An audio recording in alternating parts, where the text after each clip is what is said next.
Picture this. It's 1857.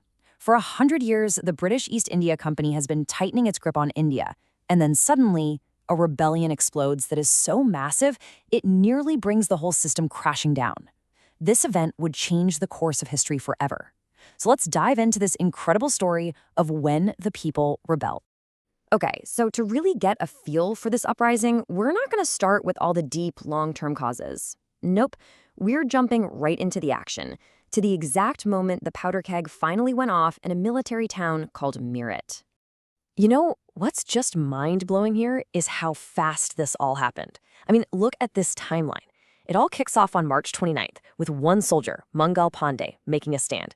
A little over a month later, 85 of his fellow soldiers are thrown in jail for refusing an order.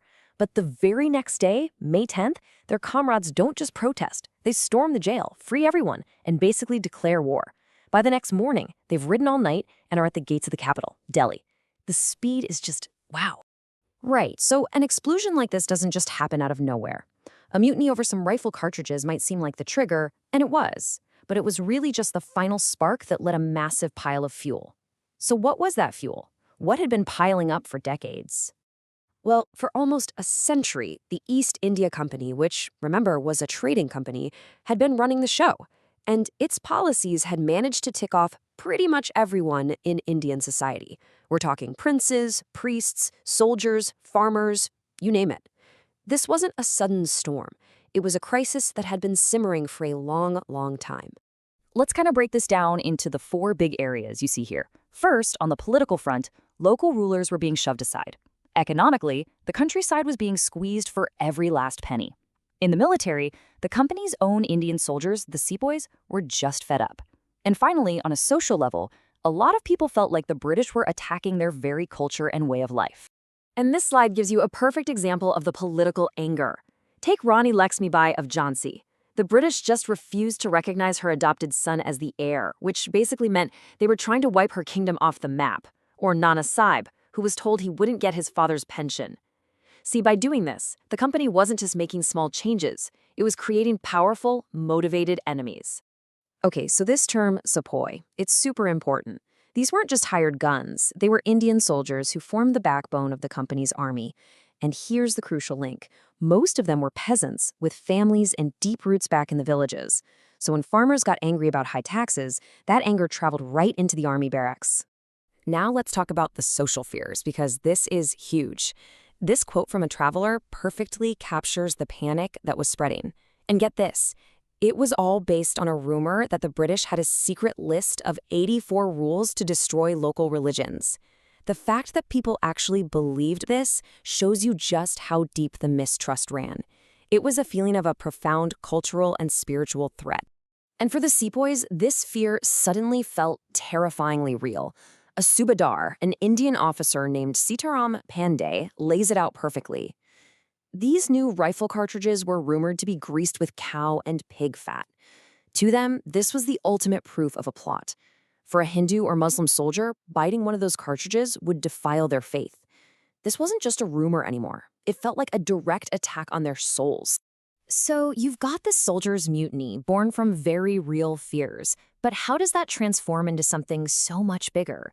Well, it needed a leader. It needed a symbol that could unite millions of people. And the soldiers knew exactly where to go to find one. The rebel soldiers were smart. They didn't just wander aimlessly. They rode straight for Delhi, for the Red Fort, home of the old Mughal emperor Bahadur Shah Zafar. Now, he didn't have much real power, but he was a powerful symbol of the old imperial rule. By making him their leader, the soldiers turned their mutiny into a legitimate war to restore an older order. And his call to unite was the signal everyone was waiting for. Bahadur Shah Zafar's decision to back the rebellion, well, it changed everything. It gave people a real alternative to British rule. Suddenly, the impossible felt possible. As news spread, mutinies just started erupting one after another across northern India.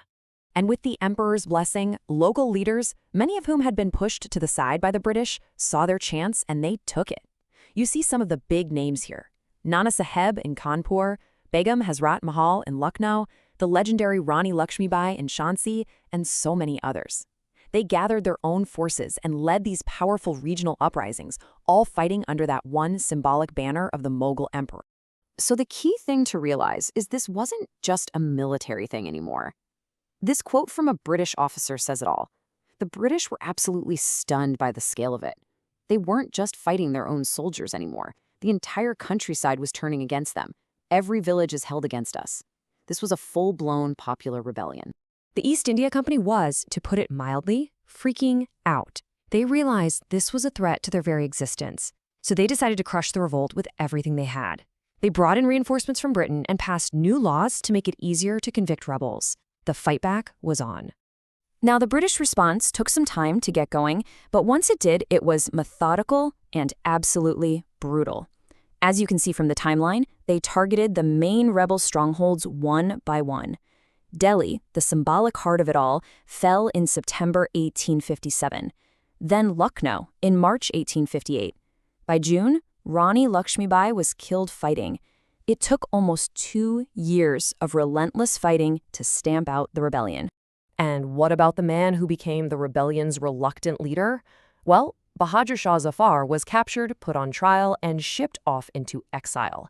His death in a prison in Rangoon marked the final, tragic end of the once mighty Mughal dynasty. So, by the end of 1859, the British were back in control, but they knew things could never go back to the way they were. The rebellion had completely shattered the illusion of stability and forced them to rethink everything about how India was governed. And this slide right here shows you the single biggest change of all. The East India Company was done. The British government itself stepped in and took direct control. India would no longer be run by a trading company, but directly by the British Crown, through a new position called the Viceroy. And with this came a whole new set of policies. They promised local rulers they could keep their territory as long as they accepted the Queen as the ultimate boss. And crucially, the British also promised to stop messing with religious and social customs, a direct response to one of the biggest triggers of the rebellion. And of course, the army, where this whole thing started, was completely transformed. As you can see, the number of Indian sepoys was slashed, and more European troops were brought in to keep things under control. They also changed who they recruited, deliberately picking soldiers from communities that had stayed loyal, like the Gurkhas, Sikhs, and Pathans. They were trying to build a rebel-proof army. So the Great Uprising of 1857 was crushed. British rule was back, and in many ways it was stronger and more direct than ever. But even in its failure, the rebellion planted a seed. It created a new memory of resistance, one that decades later would be looked back on as India's first war of independence. And that leaves us with one final big question.